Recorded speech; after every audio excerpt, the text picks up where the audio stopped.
Buenos días, profesor. Buenos días, compañeros. Nosotros somos del equipo Koala, integrado por Danilo Muñoz, Camilo Barrera. Y Juan Pablo Bastías. y nosotros hablaremos del concepto de cliente-servidor.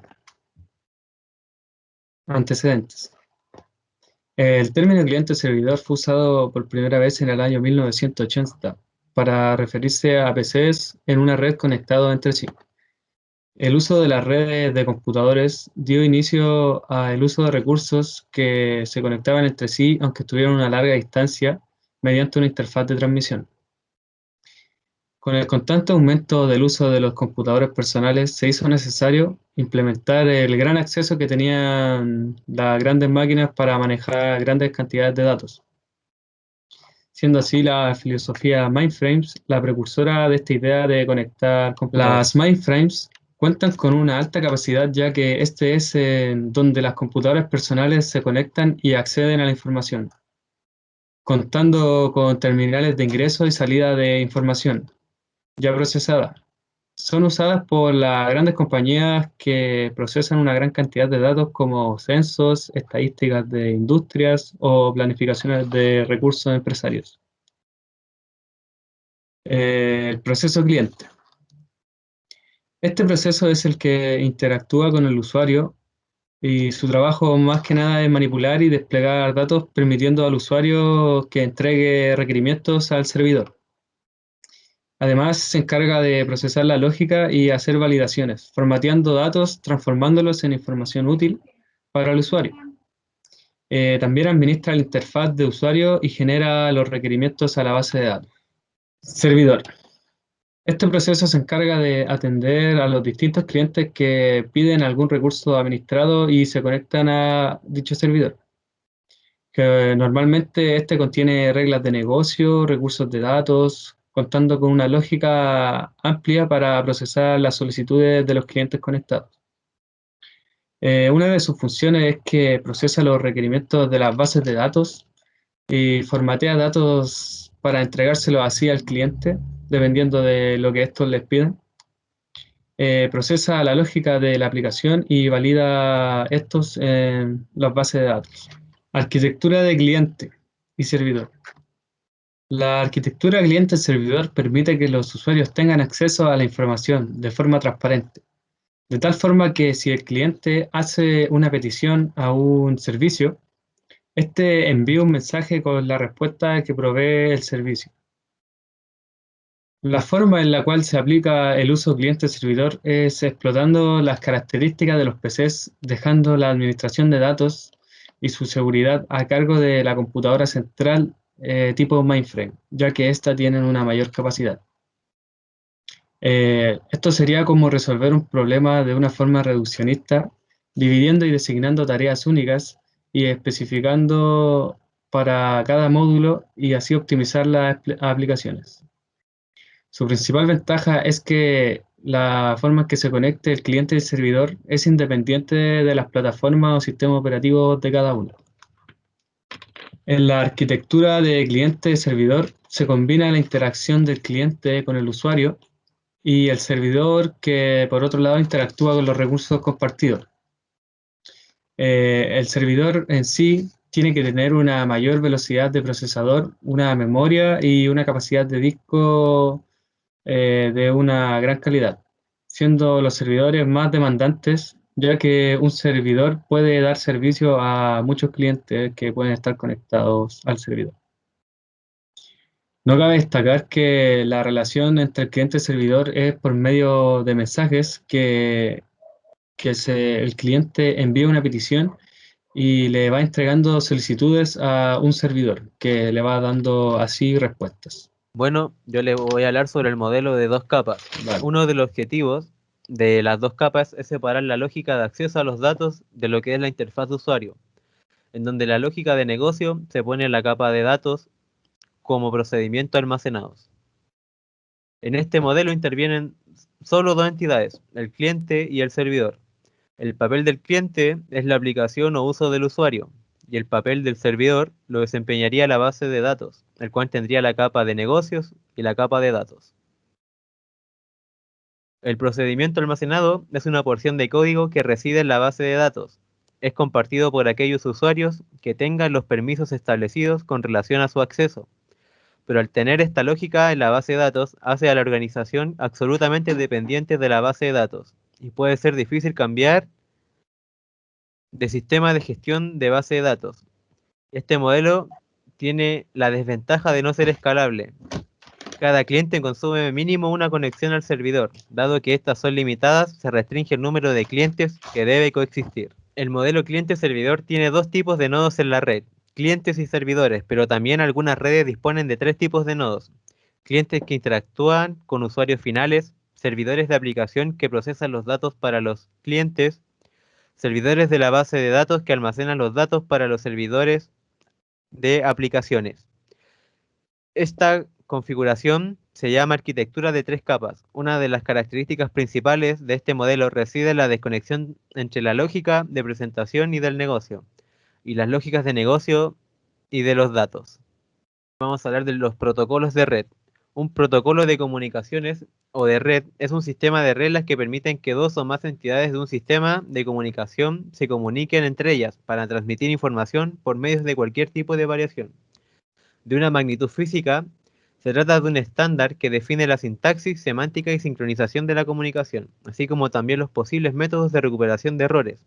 Esto es un método para que dos computadores puedan comunicarse y compartir información. Los protocolos pueden ser implementados por hardware, por software, por alguna combinación de ambos.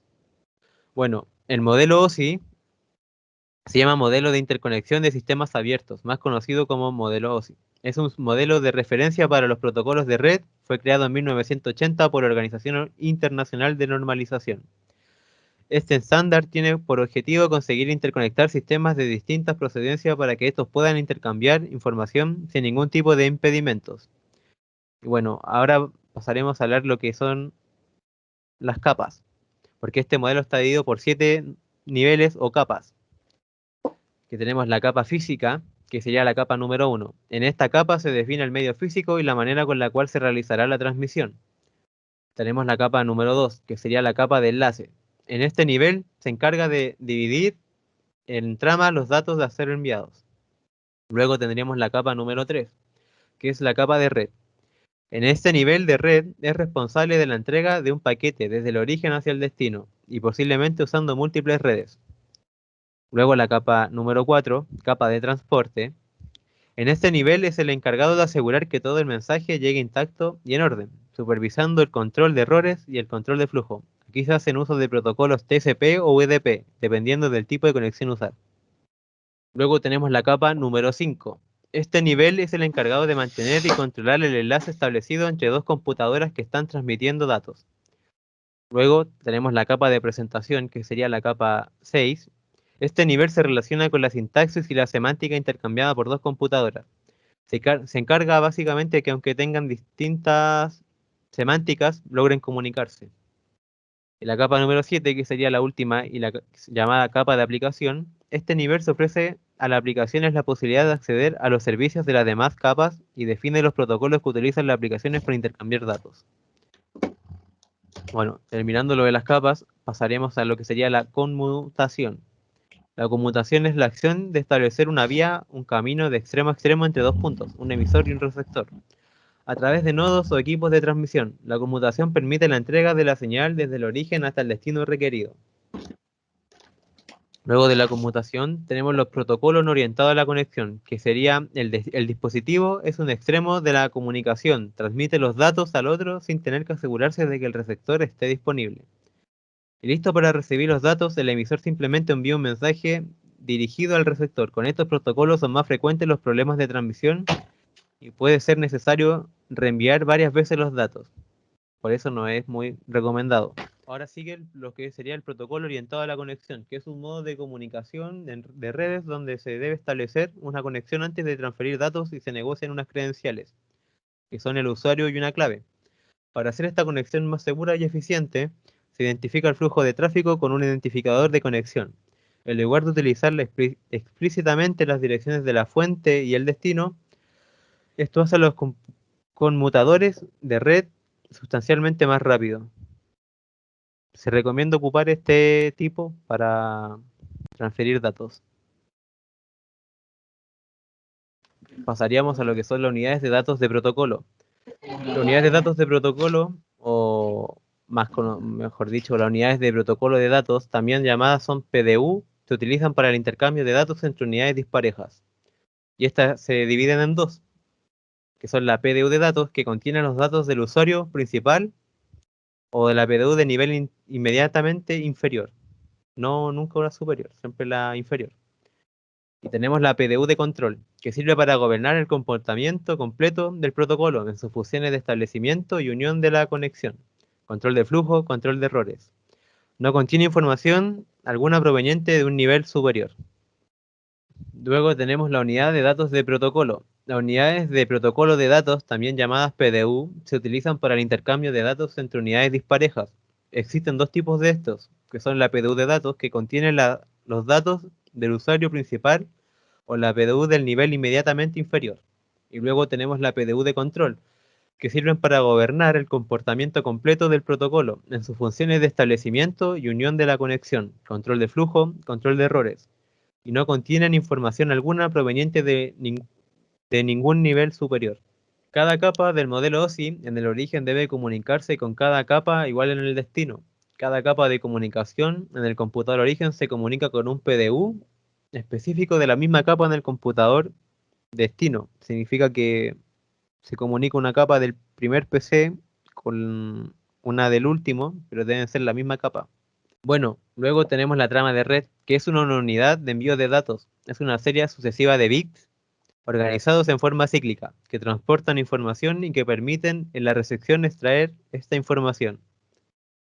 Una trama constará de cabecera, datos y cola. En la cola suele estar algún chequeo de errores. En la cabecera o el encabezado habrá campos de control de protocolo. Las partes de datos en las que quiera transmitir el nivel de comunicación superior, típicamente de nivel de red. También los protocolos de capa de enlace de datos requieren información de control. Para permitir que los protocolos funcionen, la información de control puede indicar varias cosas, que los nodos están en comunicación entre sí, cuando comienza y cuando termina la comunicación entre nodos individuales, que errores se producen mientras se comunican los nodos, que nodos se comunicarán después, y la trama de la capa de enlace de datos incluye varias cosas, que son los datos, que sería el paquete desde la capa de red, el encabezado, como nombramos anteriormente, contiene información de control como direccionamiento y está ubicado al comienzo de la PDU. Y también traería un tráiler, contiene información de control agregada al final de la PDU. Los paquetes de datos, que es un paquete de red o un paquete de datos, es cada uno de los bloques en que se divide la información para enviar en el nivel de red. Al igual que las tramas, los paquetes pueden estar formados por una cabecera, una parte de los datos y una cola. En la cabecera estarán los campos que puedan necesitar el protocolo de nivel de red. En la cola, si lo hubiese, porque no es necesario que haya, se ubica normalmente algún mecanismo de comprobación de errores. Luego tenemos lo que son los protocolos de Internet o IP. Su función principal es el uso bidireccional en origen o del destino de comunicación para transmitir datos mediante protocolo no orientado a conexión que transfiere paquetes conmutados a través de distintas redes físicas previamente enlazadas. Los protocolos Bueno, de Internet son un conjunto de reglas que determinan la manera en que se transmiten los datos a través de la red. El protocolo de Internet IP es un protocolo de comunicación, un estándar con especificaciones respecto a cómo deben funcionar los dispositivos conectados en Internet. Este permite el envío de datos en una red en forma de bloques conocidos como paquetes o datagramas. Protocolo de control de transmisión TCP. Es el aliado de IP para garantizar que los datos se transmiten de manera adecuada a través de Internet. Su función principal es asegurar que los datos lleguen a destino de una manera confiable. Puertos TCP.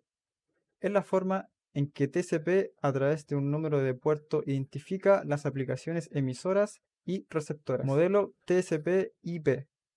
Es un protocolo de red que provee conectividad de extremo a extremo, especificando cómo los datos deberían ser formateados, direccionados, transmitidos, enrutados y recibidos por el destinatario. Dirección IP. es un conjunto de números que identifica de manera lógica y jerárquica un dispositivo que utilice el protocolo IP. Protocolo de transferencia de hipertexto, HTTP. Es el protocolo que permite a los navegadores y servidores web comunicarse adecuadamente. Servidor web. Un servidor web o servidor HTTP procesa conexiones bidireccionales o unidireccionales con el cliente. Servidor DNS, Sistema de Nombres de Dominio. Es el servicio encargado de traducir e interpretar nombres de dominio o direcciones IP. Telnet es un protocolo de red que permite acceder a otra máquina para manejarla remotamente. Protocolo de transferencia de archivos FTP. Es un protocolo de red para la transferencia de archivos entre dos ordenadores. Servidor de aplicaciones. Este gestiona la mayor parte de las funciones lógicas de negocio y acceso a los datos de las aplicaciones. Un servidor de base de datos es un programa que provee servicios de base de datos a otros programas o computadoras. A nivel de hardware, este tiene que ser capaz de soportar muchas consultas o modificaciones a la base de datos. Algunos servidores de base de datos son MySQL es un servidor de base de datos de tipo relacional.